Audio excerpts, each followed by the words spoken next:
Hello दोस्तों। देखिए, आज मैं अभी वीडियो बना रहा हूँ और इस वीडियो में स्टॉक मार्केट के बारे में मैं बोलूँगा और बताऊँगा। आज 5 बजे से ही मैं वीडियो बनाने की सोच रहा था, इसलिए मैं जल्दी आज वीडियो बना रहा हूँ ताकि ज़्यादा से ज़्यादा दर्शक इसे देख सकें। अब मैं बता देता हूँ कि इसी वीडियो के बारे में कि कोई डिस्क्लेमर है, किसी को लॉस या प्रॉफिट होगा तो उसकी जिम्मेदार मैं नहीं रहूँगा। आप अपने पर्सनल एडवाइज़र से सलाह लेके ही कुछ खरीद फरोख्त करें या बेचें। तो देखिए, आज मैं कुछ विलेज साइड गया था।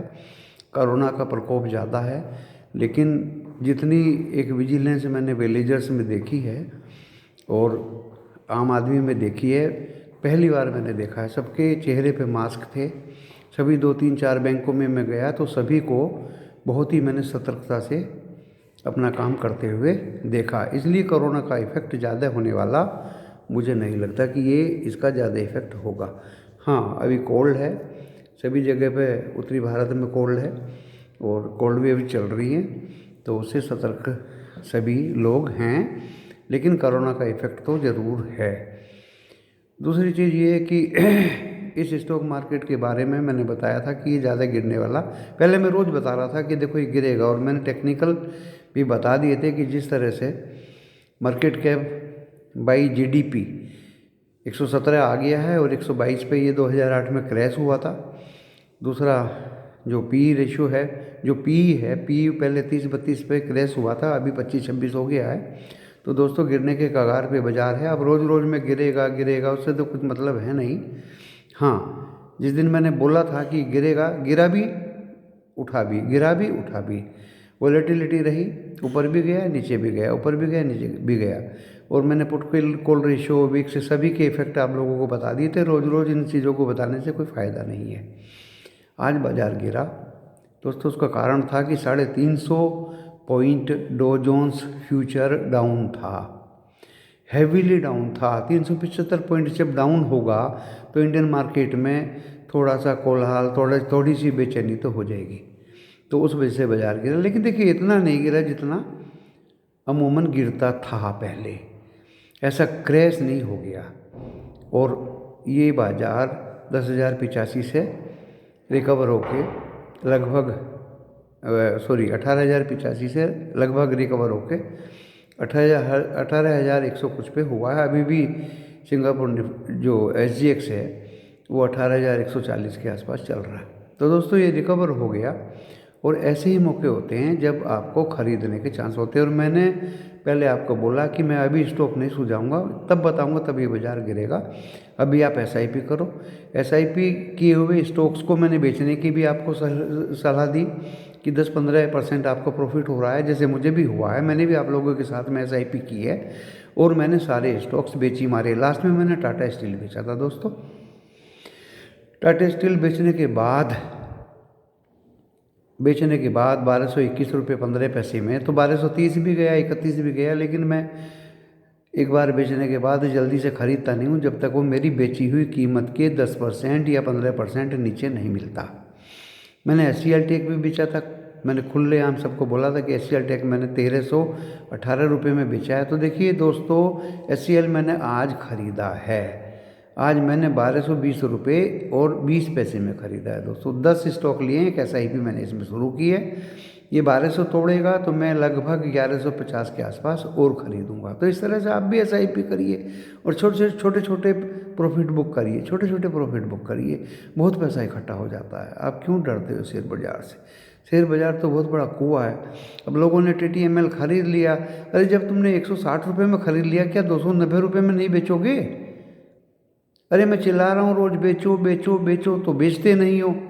अब बोलते हैं कि अब वो बिक नहीं रहा है, लोअर सर्किट लग रहा है। भाई तो अब रखो। जब आप बेचते नहीं हो और ज़्यादा प्रॉफिट के लालच में आप उसको संभाल के रखते हो, तो अब आप ज़्यादा नीचे गिरने के समय पे भी आप संभाल के रखो। थोड़ा सा 1 साल 6 महीने तो संभाल के रखो। तो ये जब आप ज़्यादा प्रॉफिट की लालसा करते हो तो नुकसान को झेलने की भी शक्ति होनी चाहिए। हाँ, कभी भी पैनिक नहीं होना चाहिए इस बाज़ार में। देखिए, मुझे कभी कोई पैनिक इस बाज़ार में नहीं हुआ है। मैंने काफ़ी स्टॉक्स बेचे हैं दोस्तों, और अभी मैं उनको, मैंने लेटेस्ट मारुति बेचा था, चिल्ला चिल्ला का मेरा वीडियो देख सकते हो। मैंने मारुति बेचा था और मारुति के काफ़ी अच्छे स्टॉक्स बेचे थे। अरे 8,200 8,300 में मैं क्यों नहीं बेचूंगा दोस्तों। 8,389 रुपये चला गया था मारुति और 7,900 कुछ रुपया है। तो दोस्तों जब ये मेरे 10-15% डाउन पे आ जाएगा, मैं उससे पहले इसको ख़रीदने वाला नहीं हूँ। और उम्मीद है कि 7100 पे ये ज़रूर टकराएगा।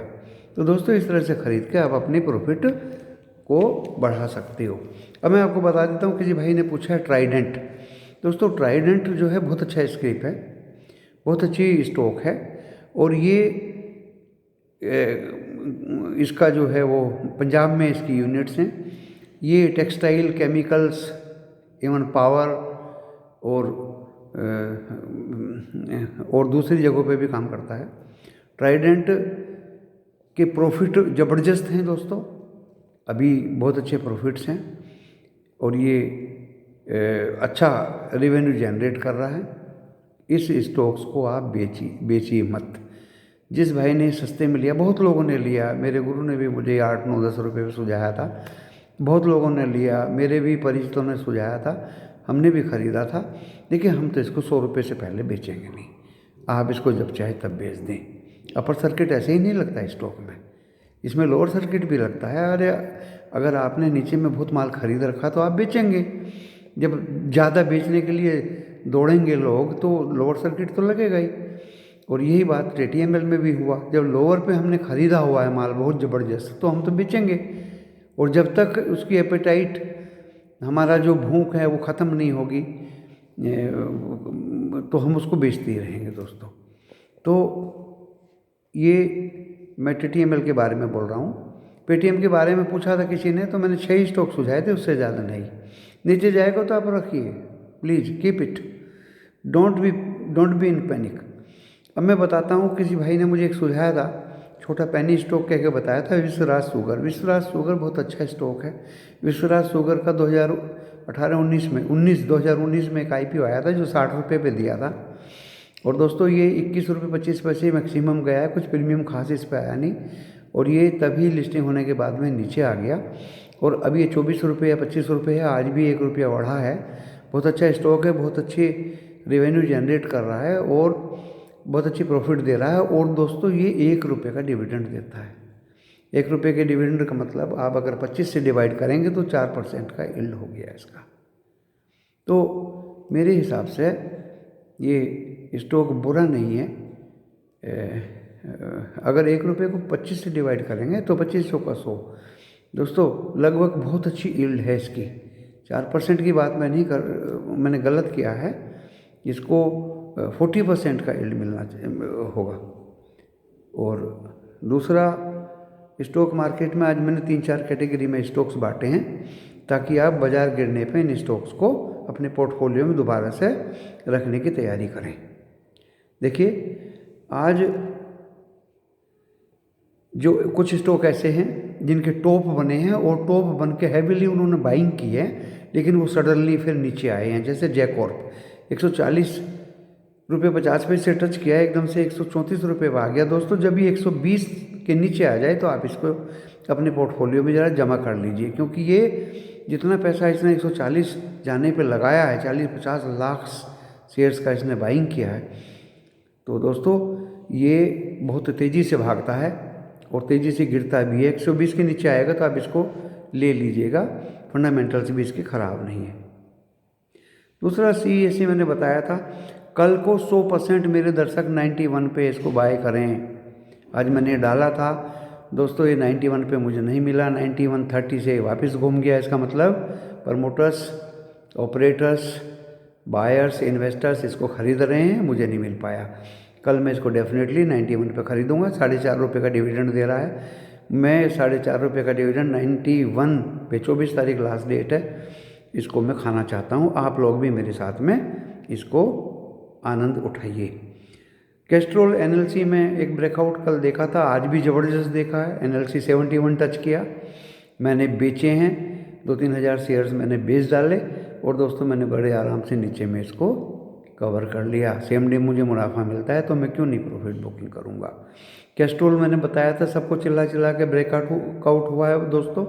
अच्छी कीमत पे इसको बेचिए और आप आराम से इसको नीचे में खरीद लीजिए। ब्रेकआउट का मतलब मैं तो यही समझता हूँ। मैंने ये engineers India, NLC and Castrol आपको खरीदने के लिए कल नहीं बोला था, सिर्फ ये बोला था कि इनमें ब्रेकआउट मिला। और ब्रेकआउट जब किसी चीज़ में मिलता है मैं उस पर बेचता हूँ, जबकि टेलीविज़न के तोते उस पर ख़रीदने की राय देते हैं। इसलिए मैं अब उन टेलीविज़न वाले तोतों से भिन्न हूँ, मैं बिल्कुल अलग हूँ। विनाइल और गेल की बात मैंने कही थी, मैं उस पर अडिग रहूँगा। आप थोड़ा थोड़ा SIP करके 50-50 स्टॉक विनाइल के खरीदिए और 50-50 स्टॉक गेल के खरीदिए और अपने पोर्टफोलियो में जमा करते रहिए दोस्तों। अब 3 स्टॉक्स मैंने ऊपर में बेच दिए थे, हिंडूजा, CDSL एंड BSC। दोस्तों कल के बाद मैं इनमें भी 2-2 स्टॉक की SIP रिकमेंड करता हूँ। आप लोग खरीद के अपने पोर्टफोलियो में जमा कर सकते हैं और जब अच्छे भाव में आपको ये जाते हुए ऊपर दिखाई देंगे, ब्रेकआउट लगाएंगे, तो उस पर आप बेच के अपना बाहर आ सकते हो। तो दोस्तों कल की मेरी भविष्यवाणी रहेगी कि कल बाज़ार आज जैसे Dow Jones future 350-375 point down था और उसी की वजह से हमारा देश का बाज़ार गिरा। लेकिन मैं आपको कल मंडे की बात बता देता हूं दोस्तों, जिसको मैं देखने से पहले ही अपना वीडियो अपलोड कर लिया था। कल FII ने भी बेचा, DII ने भी बेचा और F&O में भी FII ने बेचा। DII भी बेचे, FII भी बेचे, उसके बाद भी देखिए ये बाज़ार रिकवर हो गया। मेरे दोस्तों आज के दर्शकों में इतनी शक्ति, इतनी ताकत है कि जैसे उनको नीचे में कोई स्टॉक मिलता है उसको वो लपक लेते हैं। इसलिए बाज़ार को गिरने में बहुत ही मशक्क़त करनी पड़ेगी, इतनी जल्दी से बाज़ार गिरने वाला मुझे दिखाई नहीं देता। ये स्टेटमेंट मैंने कल दिया था। वोलेटिलिटी आती रहेगी, बाज़ार गिरेगा भी, बढ़ेगा भी, हमें उसके ट्रेंड के साथ चलना है। कल बाज़ार अगर आपको 18,000 तोड़ता है तो देखिए अभी मेरी जो स्ट्रेटजी है वो ये है कि बाय एट डिप। अच्छे स्टॉक्स मैं आपको शनिवार तक को बताऊंगा, पेनी भी बताऊंगा, ऑर्डिनरी स्टॉक्स भी बताऊंगा। आप अगर ये बाज़ार फ्राइडे तक गिरेगा कंटिन्यू, सैटरडे को आप एक अच्छी खासी, जैसे मैंने पहले 36 स्टॉक्स की लिस्ट जारी की थी और मेरे दर्शकों ने 36 स्टॉक्स धीरे धीरे SIP करके ख़रीदे और जब मैंने उनको सिग्नल दिया कि अब 10-15% का अगर फ़ायदा हो तो बेच डालिए, तो देखिए कितना मुनाफा उनको हुआ होगा। अब आप दोबारा से शनिवार का इंतज़ार करिए, एक अच्छी खासी लिस्ट में जारी करूँगा, कम से कम 10 स्टॉक बताऊँगा दोस्तों जिनमें आपको प्रॉफिट होने वाला है।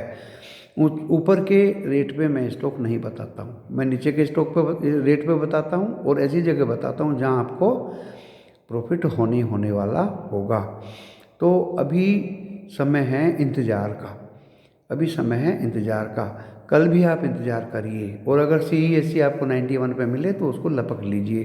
4.5 रुपये का डिविडेंड, बुरा डिविडेंड नहीं है, फंडामेंटल्स बहुत अच्छे हैं और ये RP गोयनका जी की कंपनी है। और इसी तरह के स्टॉक्स में आप गेल में भी SIP करिए, आप विनाइल में भी करिए, मैंने 2 स्टॉक आपको बताए थे। और आप जो है ये CESC को तो जितना चाहें उतना ख़रीद लीजिए।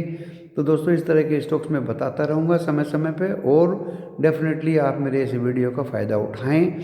मैं आशा करता हूँ कि मेरे दर्शक सभी फल फूलें और नुकसान बिल्कुल ना नज़दीक आने दें। TTML में अगर जो फंस गए हैं उसको मैं फंसा नहीं कहूँगा, लेकर भूल जाइए कि जिस भाई ने ज़्यादा लिया है वो भी लेके भूल जाए और जिसने कम लिया है वो भी लेके भूल जाए। क्योंकि जब आप ज़्यादा प्रॉफिट की लालसा करते हैं तो दोस्तों हिम्मत ज़्यादा नुकसान उठाने की भी होनी चाहिए। और बाकी जहाँ नुकसान या प्रॉफिट बहुत ज़्यादा होते हैं, ऑप्शन या F&O या पुट या कॉल, उनमें मेरा कोई रिकमेंडेशंस कभी रहता नहीं, ना ही मैं उनके बारे में कोई बात करूँगा। मैं जानता सब हूँ, लेकिन वो एक तरह का जुआ है। TTML एक जुआ नहीं है दोस्तों, ज़रा आप लेकर रख लीजिए और 6.5 महीने ज़रा मेरे से बात करिए। गेल एक जुआ नहीं है दोस्तों, अब ज़रा रख लीजिए और फिर मुझे बताइए क्या हुआ। विनाइल एक जुआ नहीं है दोस्तों, अब ज़रा लेके ख़रीद के बैठ जाइए और फिर मुझे बताइए क्या हुआ।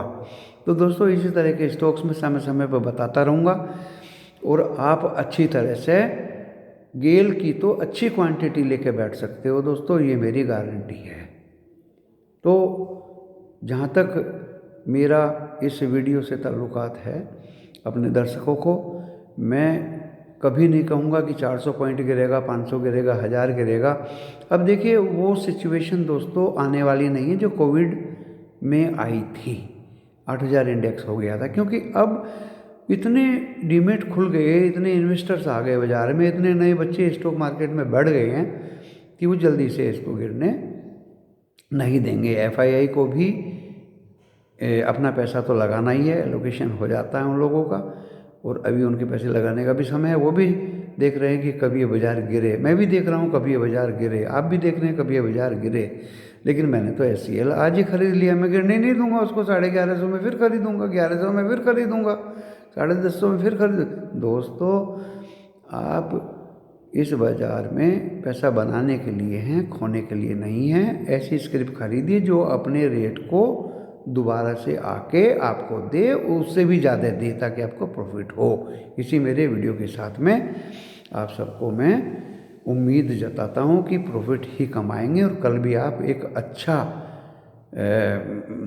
बाय एट डिप करेंगे।